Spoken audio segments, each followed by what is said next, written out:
হে বন্ধুরা, কেমন আছো সবাই? আশা করি সবাই অনেক অনেক ভালো আছো। নতুন একটি ভিডিওতে তোমাকে স্বাগতম।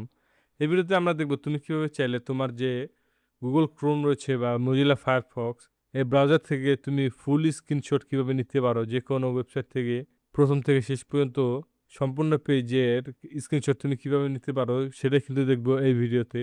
তো চলো বন্ধুরা, কথা না বাড়িয়ে ভিডিওটি শুরু করা যাক। ১ম এ আমাদের চলে আসতে হবে আমাদের ব্রাউজারে।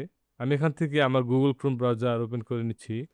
Google Chrome থেকে এবার আমাদের চলে যেতে হবে আমাদের ওয়েব স্টোরে।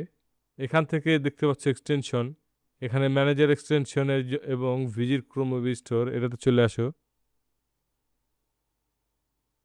এখানে সার্চ করো ফুল পেজ ক্যাপচার।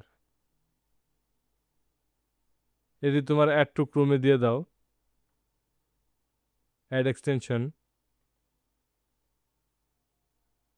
তো এখান থেকে আমাদের কিন্তু চলে যেতে হবে আমাদের এক্সটেনশনে। এখানে তুমি যেহেতু কোনো এক্সটেনশন দেখতে পাচ্ছ না, এখান থেকে আমি এটা পিন করে দিচ্ছি এবং এই ওয়েবসাইটে দেখতে পাচ্ছ আমি এই ওয়েবসাইটেরই একটি স্ক্রিনশট তোমাদের নিয়ে দিচ্ছি যাতে তোমরা বুঝতে পারো এটা কীভাবে কাজ করে। এখান থেকে দেখতে পাচ্ছ ফুল পেজ। আমি ফুল পেজ দিয়ে দিচ্ছি কন্ট্রোল অল্ট এফ, এটাও প্রেস করতে পারো শর্টকাট হিসাবে। তো আমি এটা দিয়ে দিচ্ছি। দেখতে পাচ্ছ বন্ধুরা, এটা অটোমেটিক্যালি স্ক্রল ডাউন করছে পুরো পেজ এবং তোমাকে দেখতে পাচ্ছ পুরো পেজের একটা স্ক্রিনশট কিন্তু তোমরা পেয়ে যাচ্ছ। তো এখান থেকে যদি সিম্পলি ডাউনলোড করো সেক্ষেত্রে কিন্তু আমাদের কিন্তু এটা পিএনজি আকারে কিন্তু আমাদের পিসিতে ওপেন হয়ে যাচ্ছে, তুমি দেখো।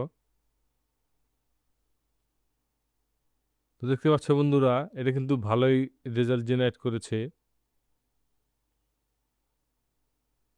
তো বন্ধুরা, আশা করি ভিডিওটি তোমাদের ভালো লেগেছে। আর যদি ভিডিওটি ভালো লাগে তাহলে চ্যানেলটি অবশ্যই সাবস্ক্রাইব করো এবং পাশে থাকা বেল আইকনটি ক্লিক করো। দেখা হবে পরবর্তী কোনো নতুন এবং ইন্টারেস্টিং ভিডিওতে।